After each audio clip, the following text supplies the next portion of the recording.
Hello दोस्तों, आपका स्वागत है हमारे चैनल पे लेट्स लर्न विद अस पे। तो यार आज हम पढ़ने वाले हैं सोशल रिफॉर्म मूवमेंट पार्ट 2। ठीक है, पार्ट 1 हमने पढ़ लिया है।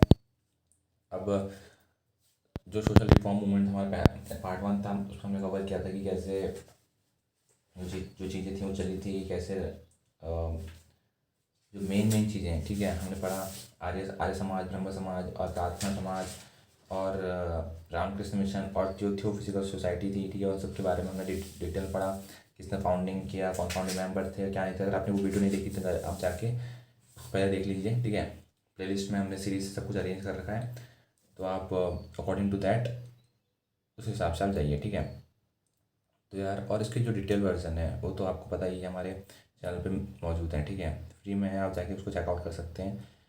अच्छा लगे तो आप बिल्कुल देखिए और लाइक कीजिए चैनल को। तो यार अब हम शुरू करते हैं हमारा सोशल रिफॉर्म मूवमेंट पार्ट 2।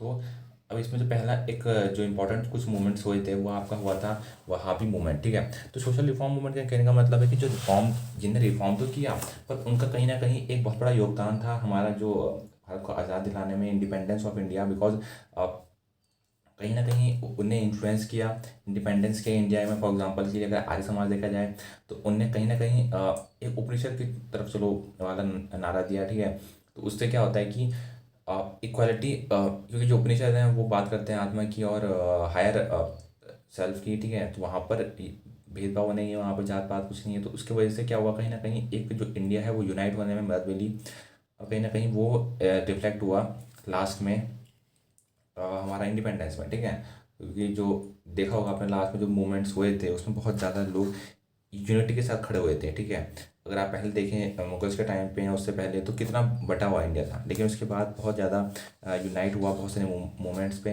तो वो एक एक रिफॉर्म था। ठीक है, वो रिफॉर्म की वजह से जो भी नए नए रिफॉर्म हुए थे उसकी वजह से वो एक इफेक्ट देखने को मिला।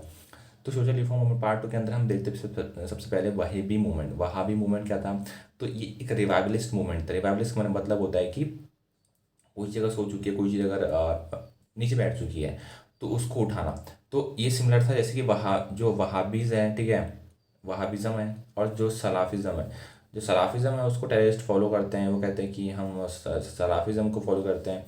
बट यही है कि वहाबी मूवमेंट भी एक मूवमेंट था उस समय, आपको बताना चाहिए। फिर एक अलीगढ़ मूवमेंट था जो कि एक रिफॉर्मिस्ट मूवमेंट था। ठीक है, कोई चीज़ में रिफॉर्म लाना, कोई जगह ख़राब हो चुकी है उसको उसको सही करना। ठीक है, तो इसमें मुस्लिम अवेकनिंग विद सैयद अहमद खान, जो मुस्लिम मुस्लिम को जगाने के लिए सैयद अहमद खान ने इसको रिलीज़ किया था। ये अंग्रेज़ था इंडियन नेशनल कांग्रेस के। ठीक है, जो आईएनसी था उसके अंग्रेज़ था कौन, सैयद अहमद खान। ठीक है, क्योंकि ये बोला था कि मुस्लिम को इक्वल रिप्रेजेंटेशन नहीं है आईएनसी के अंदर।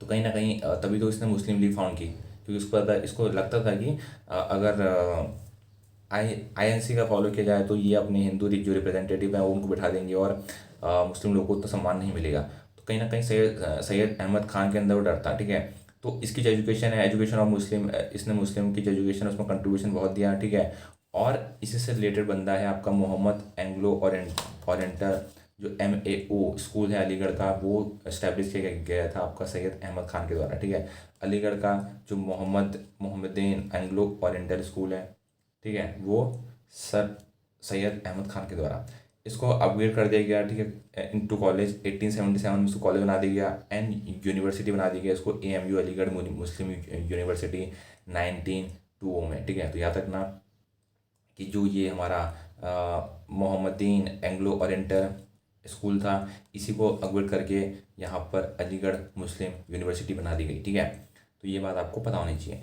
तीसरा बात आपका देवबंद स्कूल। ठीक है, तो ये भी कहीं ना कहीं रिलेटेड है सोशल रिफॉर्म मूवमेंट से। फिर आता है आपका फोर्थ पारसी रिफॉर्म मूवमेंट। ठीक है, ये एक रिफॉर्मिस्ट था, मतलब कि जो भी कुछ गलत चीज़ थी उसको रिफॉर्म करने के लिए।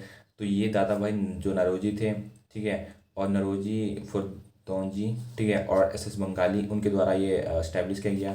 फाउंडेड द राम रहन मोई मजदा यंगसंग सभा। ठीक है, तो ये एक सभा फाउंड की गई। स्पेलिंग थोड़ी सी अगर मेरी प्रोनाउंसिएशन गलत हो सकती है, ठीक है, तो आप स्पेलिंग पढ़ के इसको मैं आपको बता देता हूँ। तो उसकी स्पेलिंग है वो आपका RAHANUMAI, रहनुमोई। ठीक है, फिर आपका आता है MAZ DAYASANNAN, ठीक है। मजदा या सनन, ठीक है, सभा। तो ये एक रिलीजियस रिफॉर्म एसोसिएशन था, ठीक है, जो कि 1851 के अंदर फॉर्म हुआ।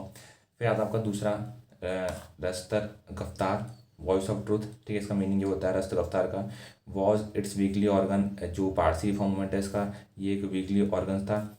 Education as driving force of social reform, ठीक है, was prime objective. Social reform के अंदर एक जो प्राइम ऑब्जेक्टिव था कि एजुकेशन ज़्यादा से ज़्यादा लोगों को पहुँचाई जाए। जो मॉडर्न एजुकेशन है, जो वेस्टर्न एजुकेशन है, spread of western education among the Parsis including girls, ठीक है, गर्ल्स के अंदर भी, ठीक है। तो ये एक इनके अंदर बहुत ज़्यादा से ज़्यादा मूवमेंट का क्रक्स था, ठीक है। अब आता है Sikh reform movement. Sikh reform movement, इसके अंदर निरंकारी मूवमेंट आता है, जो कि बाबा दयाल दास के द्वारा स्टैब्लिश किया गया था। और आदि ग्रंथ, ठीक है। तो निरंकार मूवमेंट मतलब जैसे कि नाम ही बता रहे हैं, निरंकार मतलब फॉर्मलेस, तो विद रिस्पेक्ट टू डैट। फिर दूसरा आता आपका नामधारी मूवमेंट, जो कि बाबा राम सिंह के द्वारा इस्टेब्लिश किया गया था। तीसरा सिंह सभा। सिंह सभा क्या बोलता है, वो कहता है कि सभा setup many Khalsa school and college. ये सभा, इसने बहुत सारे खालसा स्कूल और कॉलेज को स्टैब्लिश किया गया। फिर आता आपका एक अकालीस, ठीक है। ये भी एक फॉर्म टू रिमूव करप्शन, जो भी करप्शन आ चुका था सिख समाज में, ठीक है, उसको रिमूव करने के लिए अकालीस का फॉर्म किया गया। फॉर्म्ड शिरोमणि गुरुद्वारा प्रबंधक कमेटी, ठीक है, SGPC। तो ये भी फॉर्म किया गया, ठीक है। ये भी आपको पता होना चाहिए कि सिंह सभा के द्वारा ही सभा स्टैब्लिश की गई। मैंने खालसा स्कूल और जो कॉलेज है, आप देखा होगा आपके यहाँ भी बहुत सारे खालसा स्कूल और कॉलेज होंगे आपकी सिटीज़ में। तो ये बेसिकली सिंह सभा के द्वारा स्टैब्लिश किया गया था, ठीक है। अब जस्टिस पार्टी का भी फॉर्म किया गया। ये कहाँ पर फॉर्म हुई, ये फॉर्म हुई आपका साउथ इंडिया में, मद्रास, जो आपकी प्रेसिडेंसी है, ठीक है। मद्रास कौन सी है, मद्रास मतलब तमिलनाडु वाला area, plus lower caste movement, ठीक है, was direct revolt against Brahmanical dominance, ठीक है। जो ब्राह्मणिकल जो डोमिनेंस था, जो ब्राह्मण लोग थे, उनका जो डोमिनेंस था सोसाइटी के ऊपर, उसके ऊपर ये मूवमेंट था, ठीक है। तो पता होना चाहिए कि ये मद्रास प्रेसिडेंसी, मद्रास मतलब तमिलनाडु, ठीक है। तो मद्रास जो प्रेसिडेंसी है उसके ऊपर एक हमला था। अब दूसरा होता है कि 1917 में पी थेरागाराया, ठीक है, चित्ती plus doctor TM Nair started south Indian liberal foundation, ठीक है। इसको बाद में साउथ इंडियन लिबरल वो जस्टिस पार्टी बोल दी गया लास्ट बाद में, ठीक है। तो यही फिर आगे जाके जस्टिस पार्टी बनी। तो ये कांग्रेस एंड MK गांधी को ब्रह्मा जो एक ब्रह्मा है, ठीक है, वो समझते थे, ठीक है। वो ये कहते थे, जो जस्टिस पार्टी वाले कहते थे कि जो कांग्रेस और जो MK गांधी हैं, ये ब्रह्मानेकल पार्टी है, मतलब ये जो बेसिकली हायर कास्ट वालों को सपोर्ट करने वाली पार्टी। क्योंकि उस समय जितने भी मेंबर्स थे जिसमें इंडियन नेशनल कांग्रेस के अंदर, वो सब एक सुपीरियर बैकग्राउंड से थे, मतलब ज़्यादातर ब्रह्मा कह सकते हैं कि एक ब्राह्मण सोसाइटी से बिलोंग करते थे। तो कहीं ना कहीं इनके मन में एक इन्फ्लुएंस था कि अगर सब इसमें कोई भी दलित तो है नहीं, तो कहीं ना कहीं ये एक बायस्ड हो सकता है फ्यूचर में, ठीक है। तो ये इनके मन में था, जस्टिस पार्टी के मन में। फिर सेल्फ रिस्पेक्ट मूवमेंट होता है, फाउंडेड इन तमिलनाडु में, ठीक है। किसके द्वारा, EV राम समय निकर, ठीक है, बाद में प्रेसिडेंट्स ऑफ जस्टिस पार्टी के बने, ठीक है। और ये अंगेज हुआ था जो ब्राह्मण जाति है, ठीक है, उनके अंगेज, और जो पिछड़ी जाति को आगे उठाने के लिए सेल्फ रिस्पेक्ट मूवमेंट स्टार्ट किया गया था, ठीक है, ताकि सेल्फ रिस्पेक्ट इंक्रीज हो जो भी लोअर कास्ट पीपल्स हैं।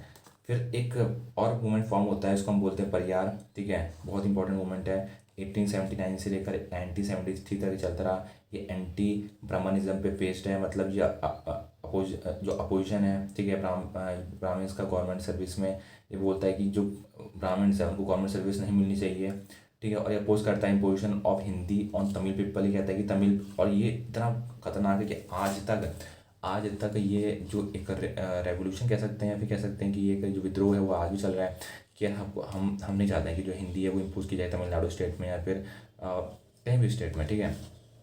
और इनकी बहुत ज़्यादा फैन फॉलोइंग है, मतलब बहुत ज़्यादा लोग इससे जुड़े हुए हैं, ठीक है। और ये स्प्रेड करते हैं तमिल लिटरेचर, ठीक है। 1949 में EV राम समय, ठीक है, NCN अनुरुद्धई spread establish separate association in इनने एक अलग एसोसिएशन बनाया, इसको हमने नाम दिया द्रविड़ा मुनेत्र खड़गम DMK, ठीक है। तो खड़गम तो द्रविड़ा मुनेत्र खड़गम DMK, ठीक है। फुल फॉर्म क्या है, इनने एक DMK बनाई अपनी नई पार्टी, और वहाँ पर आज तक आप ये लगा सकते हो कि 80 सालों से वही राज करते आ रही है, ठीक है। कभी कोई नहीं, DMK से कभी कोई नहीं हारा। DMK से AIADMK बन गई, ठीक है, और एक DMK टूट गई, इनमें से 2 पार्टी टूट गई, ठीक है। DMK में से एक AIADMK बन गई और दूसरी DMK बन गई, ठीक है। तो आप इसी बात से अंदाज़ा लगा सकते हो कितनी पावरफुल पार्टी है कि ये अभी तक नहीं हारी है, तो क्योंकि वहाँ की लोकल पार्टी है पर यार, और इतनी पुरानी पार्टी है, ठीक है। अब देखते हैं SNDP केरला। अब SNDP केरला, इसके जो 2 चीफ ऑब्जेक्टिव थे वो था कि रिमूवल ऑफ कास्ट सिस्टम, दूसरा building of all cast temple, ठीक है। सारे कास्ट जो है वो जा सके उस टेम्पल में। इनने सत्यशोधक समाज, हाँ, तो अब दूसरा एक हमारा फिर सत्यशोधक समाज इस्टेब्लिश किया गया ज्योतिराव फुल्ले के द्वारा और ज्योतिबा फुल्ले के द्वारा, ठीक है। वैसे दोनों सेम है, इनका नाम, ये नाम अलग अलग बोला जाता है, कहीं ज्योतिराव बोला जाता है, कहीं ज्योतिबा बोला जाता है, एक ही पर्सनैलिटी है, ठीक है। दूसरा है फिर आपको BR अम्बेडकर है, इनको बाबा साहेब भी बोला जाता है। इनकी फेमस जो बुक्स हैं वो पता होनी चाहिए आपको, एनिहिलेशन ऑफ कास्ट और हु वर द शूद्रास, ठीक है, कौन थे शूद्रास, ये पता होना चाहिए। कास्ट इन इंडिया क्या है, there mechanism genesis and development क्या थी, बुद्धा और कार्ल मार्क्स, ठीक है। तो ये सब बुक्स थी BR अम्बेडकर द्वारा, जब पता होनी चाहिए आपको, ठीक है। कुछ बहुत इंपॉर्टेंट बुक है, एनिहिलेशन ऑफ कास्ट और who were Shudras, caste in India their mechanism genesis and development, Buddha और कार्ल मार्क्स, ठीक है। तो बहुत इंपॉर्टेंट है, ये पता होना चाहिए। तो मिलते हैं आपको हमारी नेक्स्ट वीडियो में, जिसमें हम बात करेंगे आपका 1858 से लेकर 1892 को हम कंटिन्यू करेंगे उस सीरीज़ को। बेसिकली इसको बीच में आने का मतलब ये था कि हम कहीं ना कहीं चाहते थे कि हमारे जो सोशल रिफॉर्म मूवमेंट है वो कंप्लीट हो जाए, क्योंकि बहुत इंपॉर्टेंट है सोशल रिफॉर्म मूवमेंट कंप्लीट होना, क्योंकि एग्जाम में इससे एक नए क्वेश्चन आता ही आता है, ठीक है। और आपको जो मेन है क्रक्स वो पता होना चाहिए, तभी आप एग्जाम में अच्छा परफॉर्म कर पाओगे। तो मिलते हैं आपको नेक्स्ट वीडियो में, तब तक के लिए thank you, tata and bye bye.